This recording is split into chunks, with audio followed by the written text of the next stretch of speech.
নমস্কার সকলকে। আমি অ্যাস্ট্রোলজার পালমিস্ট সাকিল আহমদ সিদ্দিকী। আজকে হস্তরেখা শাস্ত্রের বা সমুদ্র শাস্ত্রের একটি খুবই ইম্পর্টেন্ট, শুভ, পাওয়ারফুল এবং মজাদার একটি চিহ্ন নিয়ে আলোচনা করব। হস্তরেখা শাস্ত্রের ক্ষেত্রে এই চিহ্নটি অত্যন্ত গুরুত্বপূর্ণ এবং খুবই পাওয়ারফুল। এটা আদিভৌতিক ক্ষমতা দিয়ে থাকে, এটা স্পিরিচুয়াল কানেকশন দিয়ে থাকে, এটা মানুষকে সিক্স সেন্সের মধ্যে তাদের মানে মানুষের মধ্যে ওই সিক্স সেন্সের যে ক্ষমতা থাকে, আদিভৌতিক যে ক্ষমতা থাকে, সুপ্ত প্রতিভা থাকে, সেগুলোকে চেনার, সেগুলোকে জানার, সেগুলোকে বোঝার একটা ক্ষমতা দিয়ে থাকে। অনেক সময় এরকম দেখা যায় কিছু ব্যক্তিদের ক্ষেত্রে যাদের সিক্স সেন্স খুব স্ট্রং, বা তারা না বলতেই অনেক কিছু বুঝে যায়, বা তারা বুঝতে পারে কিছু অলৌকিক ঘটনা যেটা সাধারণের পক্ষে বোঝা সম্ভব নয়। কখন এই ঘটনাগুলো ঘটে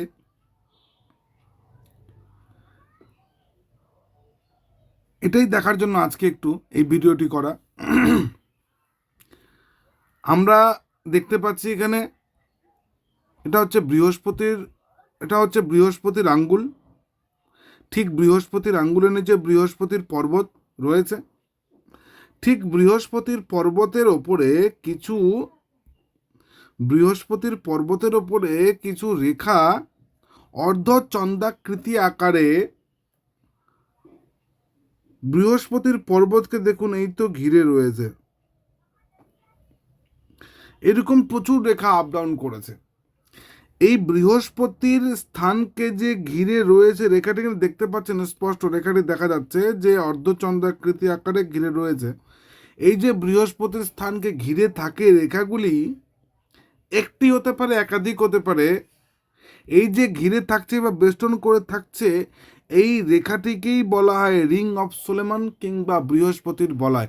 এবার আমরা জানি বৃহস্পতি নৈসর্গিক শুভ গ্রহ, ধর্ম, অর্থ, কর্ম, জমি জমা, সম্পত্তি, মান সম্মান, যশ, খ্যাতি, উচ্চশিক্ষা প্রাপ্তি, প্রতিষ্ঠার জন্যই দায়ী। যখনই এই রিং চলে আসে বা এই সার্কেলটা চলে আসে, তখন এটাকে আরও পাওয়ারফুল করে দেয়।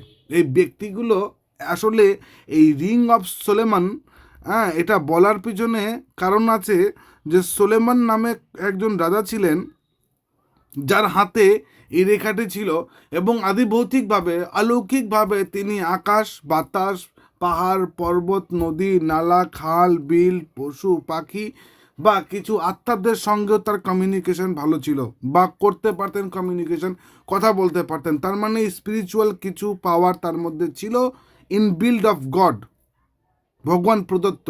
তো তার হাতে না এই সাইনটি ছিল, এই রেখাটি ছিল। এই কারণে এই রেখাটির নাম দেওয়া হয়েছে রিং অফ সোলেমান। এবং যাদের হাতে এই রেখাটি রয়েছে তাদের মধ্যে এক্সট্রা কিছু অ্যাক্টিভিটি, দক্ষতা, পারদর্শিতা, অর্থের সংযম, উচ্চ চিন্তাধারা, তাদের মধ্যে এক্সট্রা কিছু ধার্মিক ব্যাপার, ধর্মীয় জিনিস, অলৌকিক জিনিস, অলৌকিক ক্ষমতা, চিন্তাধারার মধ্যে অনেক ঔজ্জ্বল্য, একটু স্পিরিচুয়ালিটি তাদের মধ্যে, একটু মানে রিসার্চ লেভেলের কেসে যাওয়া, রিসার্চ করা, তাদের খুব পজিটিভ একটা সাইন তাদের মধ্যে থাকা, মানে অলৌকিক একটা টাচ পাওয়া, ভগবানের একটু টাচ পাওয়া, ভগবান দর্শন হওয়া, এই ঘটনাগুলো ঘটে থাকে। তো এই স্থানটি, এই রেখাটি খুবই শুভ। পাশাপাশি এটার শুভ ফল পেতে হলে আমাদেরকে বৃহস্পতির স্থানকে অবশ্যই শুভ থাকতে হবে। কারণ কোনো রেখা, কোনো চিহ্ন, শুভ চিহ্ন তখনই শুভ ফল দিতে পারে যখন যে পর্বতের ওপরে সেই চিহ্নটি রয়েছে, সেই চিহ্নটি বা সেই পর্বতটি যখন সুস্পষ্ট পুষ্ট হবে। এবার পর্বত, এখানে বৃহস্পতির পর্বত মোটামুটি পুষ্ট আমরা দেখতেই পাচ্ছি।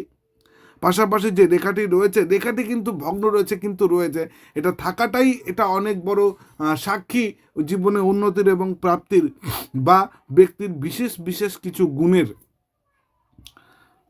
যাই হোক, এরকমই আরও কিছু তথ্য, ইনফরমেশন, আরও কিছু ভালো মজার জিনিস আপনাদের সামনে নিয়ে আসব।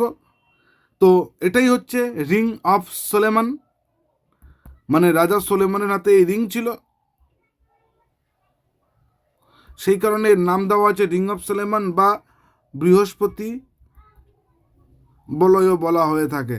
যাই হোক, সকলে ভালো থাকবেন, সুস্থ থাকবেন। ভিডিওটি ভালো লাগলে অবশ্যই শেয়ার করবেন, এবং নতুন নতুন যদি কোনো টপিকে ভিডিও চাই, আপনাদের প্রয়োজন পড়ে, অবশ্যই কন্ট্যাক্ট করবেন, যোগাযোগ করবেন, বলবেন, আমি তৈরি করব। ধন্যবাদ।